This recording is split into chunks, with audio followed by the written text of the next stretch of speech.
Hello, public health students. This week, which is week 4, we're going to review what is MI. We're going to discuss the 4 processes of MI spirit, and most importantly, especially for you who are going to be in administration, to think about how do you know that your clinicians are practicing according to MI spirit, or if you don't want to call them clinicians, your public health workers. And also, how do you identify your employees that are showing problematic MI inconsistent behavior? So we want to teach you what is motivational interviewing and what is the spirit of it, but we also want you to be able to assess it so that you can take charge of your service delivery, right?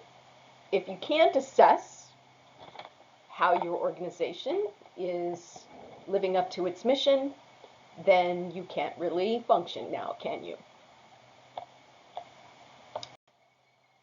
Okay, so our learning objectives are to learn the 4 principles of MI, the definition of MI spirit, practice assessment of MI spirit, and also assessing clinician inconsistent behavior. By the end of this class, you'll be able to explain what the dance of MI looks like and why it is a dance. And also, I have to say to you that please consider, if you apply the principles of, especially today, in your personal life and that means to the people that you love most, this shows you how to make sure that the people you love feel heard. And so practicing this over time is transformative to individuals because it's a way of practicing compassion on a daily basis. And it's also going to be transformative to your organization. If you have sort of an attitude of zero tolerance for MI inconsistent behavior, then that's also going to be your trauma-informed care. So you'll see how all this fits together. So last week, we learned that motivational interviewing is a directive, client-centered counseling style for eliciting behavior change by helping clients explore and resolve their ambivalence. And although I'm using the word directive, you learned that by directive here we mean guiding. And it's designed to produce rapid, internally motivated change by mobilizing the client's own change resources, especially and including motivation for change, enhancing motivation for change. So these principles, the 4 principles of MI, are sort of like the 4-fold path of MI as opposed to the 8-fold path of Buddhism. These are the principles that guide our use. 1, express empathy. And remember, so I'm going to just say this, empathy is not sympathy.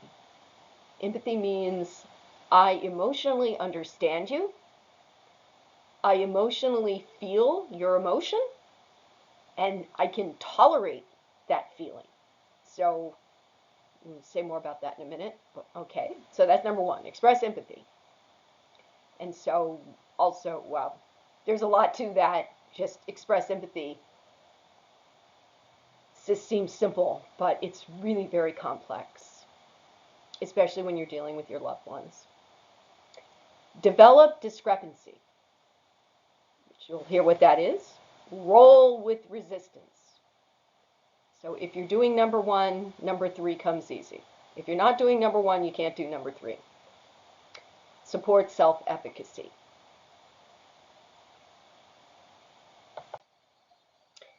So express empathy.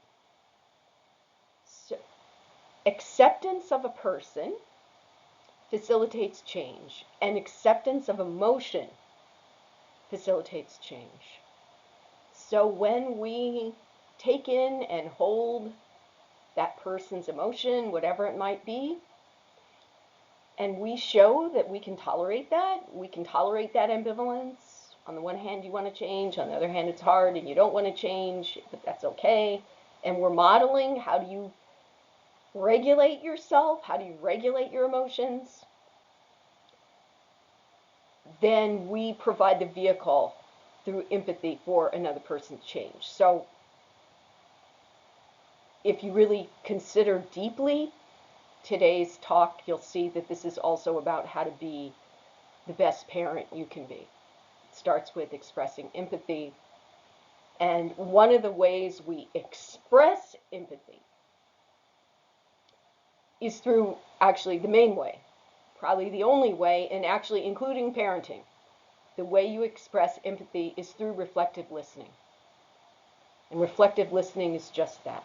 It's not asking questions, it's not probing, it's not telling, it's, I hear you. I hear you telling me that things are tough with your friends right now. I hear you telling me that smoking is helping you with your life in a way that you don't know how to replace, right? That's reflective listening. And we're going to accept that ambivalence is part of the human experience, and this is also where, when you really get to this place, you can see humor in it. You know, how much we want something and yet we don't want it at the same time. It's really pretty funny when you take a step back and look at it. Develop discrepancy. So, say we're talking to a woman. It's often women, but it could be a man, but let's just say it's a woman in an abusive relationship. She loves her partner, yet her partner is using drugs, spending the family money, can't keep a job, and is also violent at times, psychologically abusive. The natural response to this is to say, what the heck are you doing? Is this your idea of a good life? But that is only going to be met with the person, the woman saying, but I love him, but I've seen him be good, but I know he can change. I know I've seen other people in the program get better. I know he can get better. And you get your person that you're trying to assist arguing on the side of why they're going to stay with this abuser. Another way of approaching that same question is to ask, what would you like this relationship to be? What do you hope for? To get them to describe that and say, now, so you told me what you hope for. How does that differ from what you're experiencing now? You see, in doing this, I've just drawn out the person's reasons for the discrepancy between what they really want and what is in their life. And if I'm skillful at reflecting, I can get them there just by reflecting what they're saying. One good open-ended question and the rest total reflections should be enough to get you there. So in this little thought experiment, I've shown you that motivational interviewing changes the person's perceptions without creating any sense of being pressured or coerced, because we're approaching the person with a mindset of curiosity. What's a good relationship like for you? What would a good life be like for you? What does it mean for you to be healthy? How do you want to feel? People are more persuaded by what they hear themselves say than what other people tell them, because it just becomes blah, blah, blah, blah, blah, Fido, like you're talking to your dog. It's going to go right over. The client, rather than the counselor, should present the arguments for change. So the clinician's job or the worker's job is to set the situation up and let the client argue themselves into the position that we're hoping they'll take. And that change is motivated by a perceived discrepancy between the present behavior or situation and their important personal values and goals. So in this example, you'll also see that who are the people that you might be wanting to hire as public health workers. We'd like to be able to hire people under 25, 18 to 25-year-olds. But think about the emotional maturity that is required to do this. And so when you're training your workers, you're talking about building them up as people more than teaching them a set of facts. You can't do this if you're not whole yourself, right? This is another reason why you can't do this if you're not whole with yourself. And so also let me say that most physicians have a really hard time with this, rolling with resistance. And why is that? Well, let me tell you about my life. I left home at 17, went into my own apartment, did college for 4 years, finished at 21, started medical school at 21, whereupon I studied nonstop, 24/7, for 4 years to graduate from medical school. When I was 25,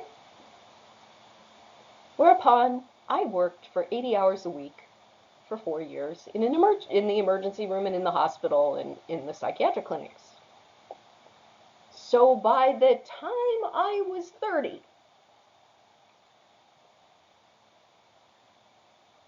how had I gained wisdom in dealing with people?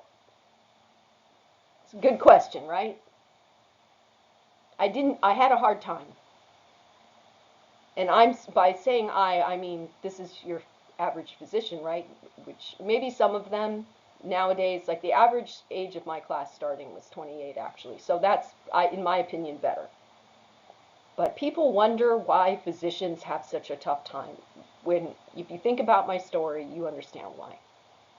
Because through all that, I had to find a partner, I got married, and then boom, boom, I'm done with residency. Boom, I was pregnant, right? So you're trying to do all this, and guess what? I saw some pretty horrific things when I was working in the hospital, so on top of all that, I was traumatized. So, and I guess you could probably tell a similar story for nurses. So just be aware that this is operating in your clinical staff that you're working with. And so the thing that the human process that takes the most maturity to cope with is this whole dynamic of power. And clinicians are used to just wielding their power because we're trying to get through things efficiently, and we're trying to see as many patients as we can. The nurses are trying to do their med pass and whatnot. And so we want to contain the patients and get our work done. So we're not very good at rolling with resistance, is the bottom line. We're we tend to be direct with people when probably we shouldn't be so direct. And so the opposite of that is rolling with resistance, which is avoiding arguing for change. Resistance is not the person's go-to usually. What happens is that when a clinician starts to assert power and authority, the response of the individual is pushback. So we're going to see a video where Rolnick does a beautiful job of showing you how to be reflective, rolling with that resistance. And we also put the primary onus of responsibility for change on the client, and we are observing how the client's reacting to our reflections. And as they react positively, we are going to continue. But if they seem to be becoming more entrenched or difficult, we're going to change gears, because that's a signal that the interaction isn't going well. So again, this takes maturity, person to admit, hey, things aren't going so well in this interaction and it's my fault, or it's my responsibility to fix it, right? Takes a mature person. Support self-efficacy. This is maybe the easiest thing. We can all resonate with being that coach. A person's belief in the possibility of change is an important motivator. The client, not the counselor, is responsible for choosing and carrying out the change. And so if we approach every person knowing that they can do it, then change becomes a self-fulfilling prophecy. Now, in my theoretical orientation, DBT orientation, which is just kind of an extension of this MI, we have an unwavering centeredness, is what we call it. Unwavering centeredness, and you can have it with MI too. What unwavering centeredness says is this way of being is so well researched that if I persist in delivering this as it's meant to be, this person will succeed. That's unwavering centeredness in my knowledge that the treatment is going to work. So, we have it with antibiotics, we have it with vaccines, right? But we have it with this too, because this is a proven means to get people where they need to go.